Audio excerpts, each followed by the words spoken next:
Hello and welcome to this biology lesson on diffusion, and this is about how substances move inside our body, particularly into the cells and out of cells. And as you know, lots of substances have to reach the insides of the cell for us to respire, for example, for chemical reactions to happen and to keep us alive. So believe it or not, this process is what keeps all living things alive, and without this it is impossible for living things to survive, and that makes this process of diffusion such an important process to understand in biology. So what's diffusion? Diffusion is a spreading of the particles of a gas or of any substance in solution, resulting in the net movement from a region where they are higher concentration to a region of lower concentration. The greater the difference in concentration, the faster is the rate of diffusion. Not to worry, this sounds pretty complicated, but it is so simple. Now let's have a look at some everyday examples to understand all these technical scientific terms, which are a bit intimidating. So there you go, an everyday example. What you see here is some nice food being cooked, something which has got real good flavor that's coming out of the cooking pot. We have experienced diffusion in our everyday life, but we just didn't care about the smell. We just think about the food, and we don't care about how the particles spread around from a region of higher concentration to a region of lower concentration. So let's have a look at and think about how this happens. So imagine you're here in the living room, far away from where this is being cooked. So somebody else is cooking food for you. So the particles from the food being cooked, the flavor comes into the air here around. So here is a region of higher concentration. So let's label that first. So we have the flavor particles with high concentration around the cooking pot. And they spread in all directions, not in any particular direction, and this we call as random movement of these particles. And they move from the higher concentration, area of higher concentration, spread, and that reaches you. So why does it move here? Because of this rule, it moves from a region where there are higher concentration to a region with a lower concentration. So from a higher concentration to an area of lower concentration. And that is how they spread. And this is not any particular, there is no particular direction. They move, this is a result of random movement of particles. The particles do move in all different directions. But the net result is that they occupy all space that is around them. And that is diffusion in our everyday life. Believe it or not, that's what helps us to take oxygen through the lungs. Let's see how that works. And before that, we can look at another example of diffusion in our everyday life. But this time around, here you saw gases. Let's have a look at how particles can diffuse in liquids. Because if you remember, this lesson is about dissolved substances. So you're making a cup of tea. Here you got hot water. And if you, as you would normally do, you put a tea bag in there. And what happens is the solid particles of the tea bag starts spreading out, and you have the tea particles coming out of the tea bag, dissolving in water. You have a region of higher concentration. Initially, as soon as you put the tea bag in the cup of hot water, this is what you would notice, the particles just coming out of the tea bag. Where you now have is an area of higher concentration. Okay, so you have a region of higher concentration, but this time around the particles are solid and they are spreading out in liquid. Okay, and that's also possible. And after a while, what you see is the particles move from an area of higher concentration to an area of lower concentration. As you can imagine here, there is none of these particles are there. So these particles will spread there by just random movement. They move in all directions. But the net effect is that you get the whole cup filled with this and evenly spread out, and that's the nature of diffusion. They get more or less evenly spread out in the cup of tea, and you don't see, if you pull the tea bag out, you won't see any particular area where it's high concentration. You will have the tea particles, particles of tea spread all around the hot water evenly, and that's what diffusion is. Let's have a look at how diffusion helps us to take the oxygen into our bloodstream. Now oxygen has to get into the blood so the blood can carry the oxygen to all cells of the body. And as you know, possibly aware of this, we breathe through the nose and the mouth, and it goes down this tube called trachea, and then it branches into two main tubes called bronchus and then the bronchioles. For this lesson you don't need to remember all these parts. All you need to know is how diffusion works. So that ends up in this alveolus. I want to show you another picture which is much more clearer than this. There you just have the lungs in this diagram, where you have again the trachea branching out into bronchus and then bronchioles, these tiny tubes. So the air you breathe goes through that pink shaded tube into these tiny tubes, and it ends up and it fills the lungs completely. But they actually inflate these tiny air sacs, these tiny bubbles at the end of each of these tiny tubes, and they are called alveolus. And that's exactly where the diffusion takes place, in each of these bubbles that we air space that we call as alveolus. And in the plural, the combined, if you're talking about many alveolus inside the lungs, we call that as alveoli or alveoli. Remember, this is a very simplified picture. You cannot show all the alveoli that's present in a human lung. Here is an amazing fact. There are around 480 million alveoli in human lungs, and that's an average, and it goes up and down depending on the size of the person. So we are interested in how diffusion actually happens in each of these little air spaces, alveolus. So in each of these alveolus, what happens there, how diffusion works there.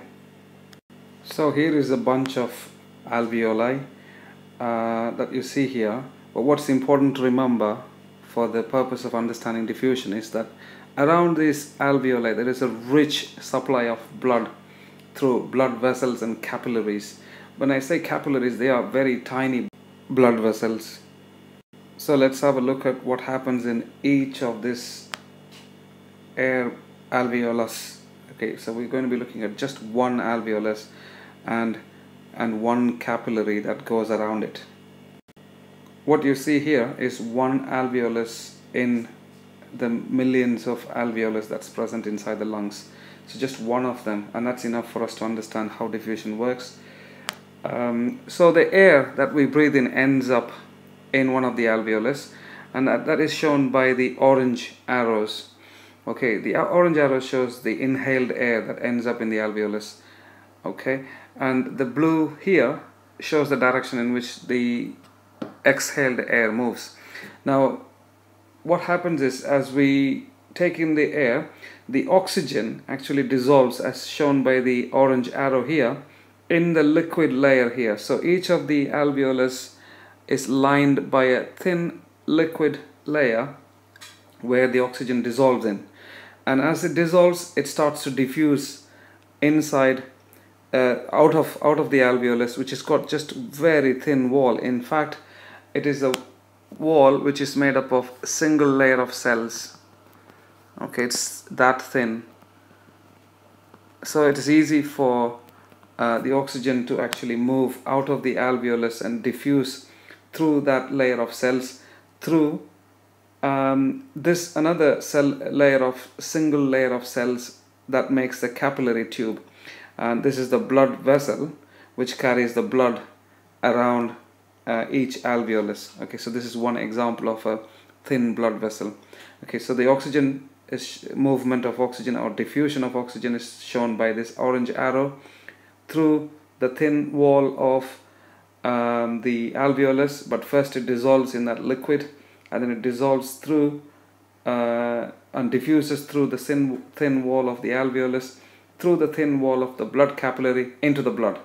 Once it is inside the blood, a lot of it's absorbed and reacts with the hemoglobin that's on the red blood cells. And as you know, the red blood cells actually carry the oxygen around in the blood to all parts of the body, to all cells of the body, where they actually release the oxygen to the cells. Okay, so the orange one shows generally the inhaled air, but here particularly how the oxygen moves in to the blood. The blue arrows, on the other hand, shows how carbon dioxide moves from the blood into the alveolus. Okay, now you might ask why the oxygen moves from here to here. So let's label this first. So this is oxygen. The blue arrow shows the movement of or diffusion of oxygen from the alveolus to here. The blue arrows shows the movement of carbon dioxide. Okay, so that shows the diffusion of carbon dioxide from the blood to the inside the alveolus to be breathed out or exhaled. Now, why does it move that way? Simple. The concentration of carbon dioxide is very high in the blood plasma, so it is very high here, low here comparatively. So the fresh air that you breathe in has less carbon dioxide than the carbon dioxide that comes into the lungs through the blood. So it diffuses that way. As you know, diffusion happens from an area of higher concentration to an area of lower concentration, and that's what happens here. And the oxygen, on the other hand, it moves from an area of higher concentration. Obviously, the air that you breathe in will have a higher amount of oxygen compared to what you have in the blood. So it moves into the blood, and the blood keeps moving, bringing in fresh blood with low concentration of oxygen here. So the oxygen diffuses in that way. So let's summarize the whole picture, and that shows an alveolus, one single alveolus. Here is one blood capillary. What's shown by the thin walls is actually a tube of blood. It's a blood vessel which carries blood around each alveolus in the lungs. Okay, and it's really important to remember these are the thinnest of all blood vessels. They are capillaries, which means the walls are made up of one single layer of cells. So it's easy for gases to move through them. It's that that makes it easy, the thin walls. Now, oxygen concentration is high inside the alveolus, so they move and diffuse through the cell, through the walls of the alveolus, through the walls of the capillary, into the blood and onto the red blood cells. On the other hand, carbon dioxide concentration is high in the blood, low inside the alveolus. So by diffusion, it moves from an area of higher concentration to a lower concentration, and then it ends up being breathed out. So the blood gains oxygen from the lungs, and as it travels to all parts of the body, it delivers the oxygen to the cells, and also it gathers the waste products that is coming from the cells. And again, diffusion is at play here. Let's see how that works. As you probably can guess, you can see the oxygen is moving from the red blood cells into the ordinary cells of the body. So this can be muscle cells, it can be any cell in your body. Every cell needs oxygen for respiration, as you know. So now the blood has got lots of oxygen, particularly the oxygen is being carried by the red blood cells. It diffuses this way. So the process is diffusion. Again, here is high concentration of oxygen in the red blood cells, low concentration of oxygen in the cells. So it flows that way, as you can see, as you can justify the direction of the oxygen, of the diffusion of oxygen. Here what you see is the diffusion of carbon dioxide and other waste products such as urea passing from the cells into the blood. And this time the carbon dioxide is not carried by the blood itself, it's carried by the plasma, which is the liquid part of the blood. So again, the diffusion is playing its part, where carbon dioxide moves from an area of higher concentration on its own. There is nothing powers this process, into an area of lower concentration because of the spreading nature of these particles. So this diffusion again, which makes that possible. The movement of carbon dioxide is shown here. One final look at this. Say what you see here is the blood coming in this way in the capillary, which is the thinnest blood vessel, and this represents any group of cells in the body. So oxygen moves out of the blood into the cells, diffuses rather from the blood into the cells, and carbon dioxide diffuses back. So the blood which comes this way is high in oxygen, low in carbon dioxide. As it leaves here, it's got low oxygen and high carbon dioxide because it's gained the carbon dioxide and other wastes from the cells. Here, what you see here is an experiment which is very often given in slightly different, presented in slightly different way in the exams, and I've given one version of this. What you have here in the bag is sugar solution. Here is just clear water, pure water. There's no sugar here, and if you leave this setup for a considerable length of time, say for example half an hour or an hour, what you see here is the sugar will diffuse through the bag because it's permeable, and it's a substance called whisking tube is used for this purpose. It is permeable, it allows the sugar molecules to diffuse out. So it moves into the water, and after a while, if you test this water with dia sticks, you know, the sticks which is used to test sugar in diabetics patients, and that will show positive result for sugar. It is useful to test the water initially to show that it contains no sugar, and after this 1 hour or 2 hours you test the water again to show the presence of sugar, and that shows the diffusion of sugar molecules from an area of higher concentration to an area of lower concentration. This experimental setup helps us to understand one factor, or actually two factors, which affect the rate of diffusion here. You have two identical sized beakers, but they differ in temperature. So you have higher temperature here, very low temperature compared to this. Again, same temperature these two have, but this is a bigger beaker. Now you put the tea bags in at the same time in all the three beakers at the same point. The question is, where would you have the diffusion occurring the fastest? When I say diffusion is the maximum spread, where would it be fastest? So if you leave this for like half an hour or so, or observe this closely periodically, like every 10 minutes, you'd observe that this beaker diffusion would have occurred much faster than here, these two, compared to these two. But if you compare these two, the tea particles would have spread all through the beaker faster than this one, simply because this has got a much bigger distance to cover. So although the tea particle will eventually spread evenly around this bigger beaker, it takes much longer. And this illustrates a key point. If you remember, in alveolus, the walls have to be really thin, so the distance is a factor that affects the rate of diffusion. This is why, where the diffusion occurs, the walls of those organs are very thin.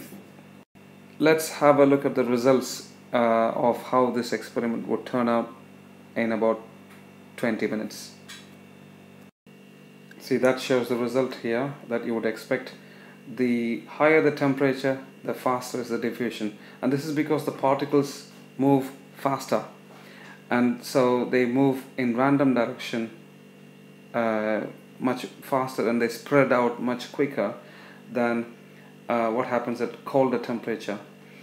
And here the same thing. Okay, so higher the temperature, faster is the diffusion rate, and the converse is true. Like if you've got lower temperature, the diffusion rate is slow. Okay, and also the size matters. As you can imagine, this would reach the bottom. The tea particles will spread evenly to the bottom of the beaker much quicker than this one, and that shows the effect of size. The bigger the size, the rate of diffusion is slower. Here what you have is a similar setup, a very similar experiment, but this time you're using colored dissoluble substance here, permanganate crystals, right at the bottom of each of the beaker. Temperature is set the same, 60 degree on the first one, 10 degree and 10 degree here. As you would expect diffusion to be faster here, as the higher the temperature, the particles would move faster, and they spread around from an area of higher concentration to a lower concentration much faster than at lower temperature. But compared to these two, where would you expect the color to spread out evenly in all parts of the beaker? You would expect that to happen here because of the smaller size, and the bigger the size or the thickness is, then the slower is the rate of diffusion. As you can see the result here now. As you would expect, the rate of diffusion is much faster here. Rate of the spreading is about the same, but if you think about the colored particles spreading evenly in all available space, it will take much longer here because of the bigger space that's available for the particles to spread. So the size affects the rate of diffusion. The thickness, or how much space it has to diffuse into, affects the rate of diffusion, obviously. Okay, from the past two experiments we should be able to now say the factors that affect the rate of diffusion.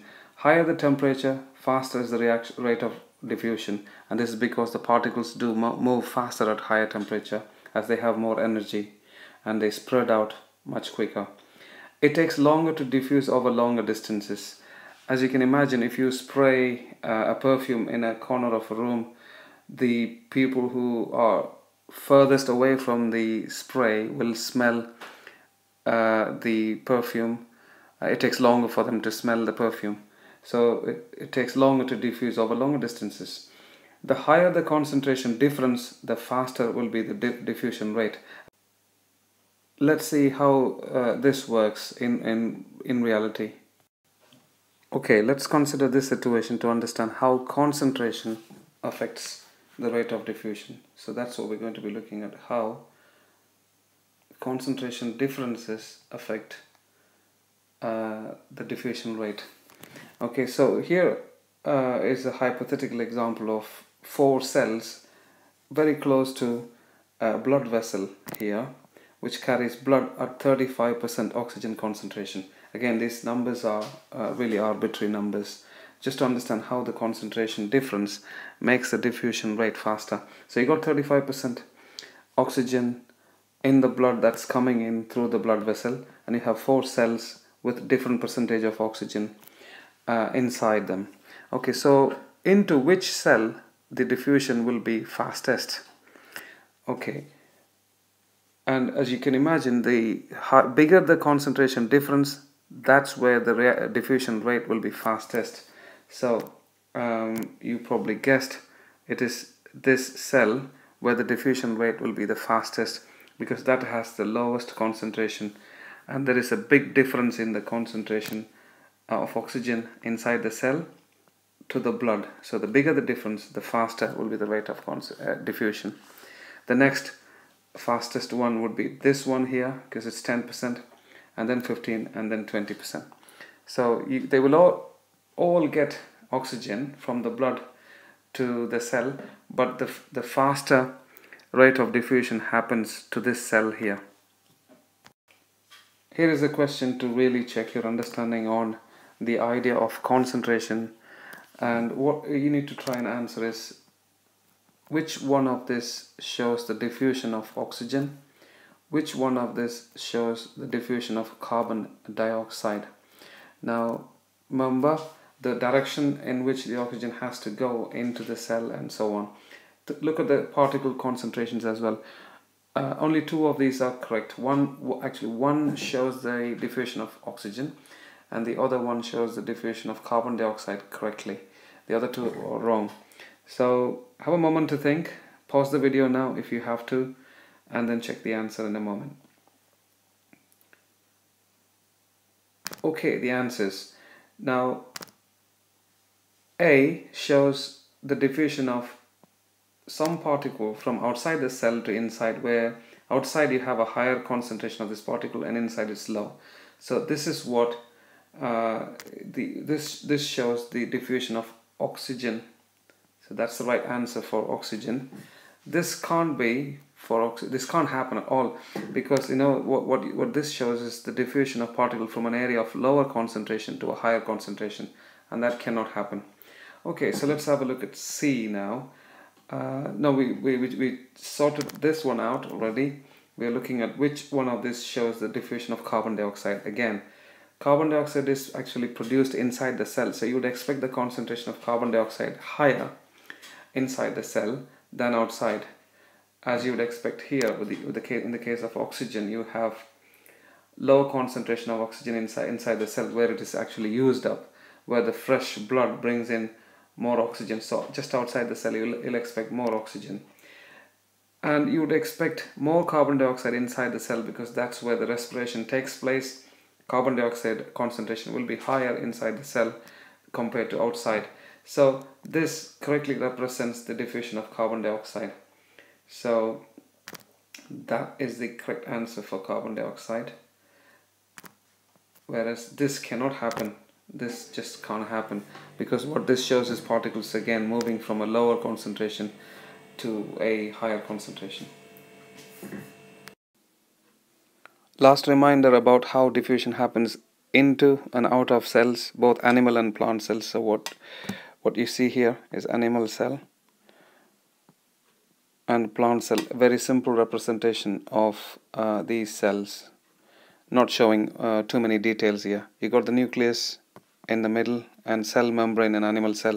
I haven't shown the other details here. Same with plant cell. The cell wall can be seen. The cell membrane is the inside lining of the cell, and then you have the cytoplasm, vacuole, and the nucleus. Very simple representation. So if you think about substances such as oxygen diffusing into an animal cell, so it has to pass through the cell membrane and into the cell.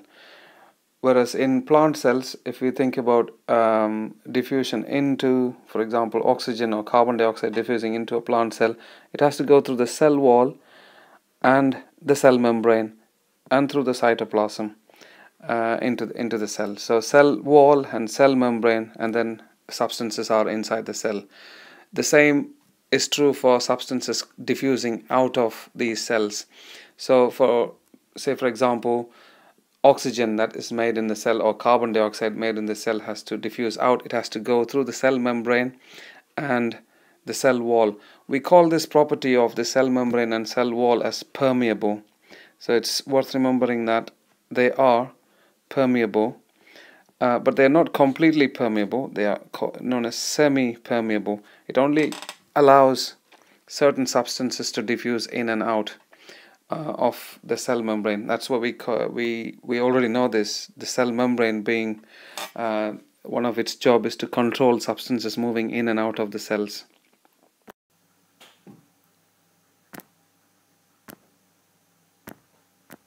Okay, so you should be able to now describe how diffusion works in the case of experiments, or in the case of biological systems where diffusion is really important, like the lungs that we've covered in this lesson.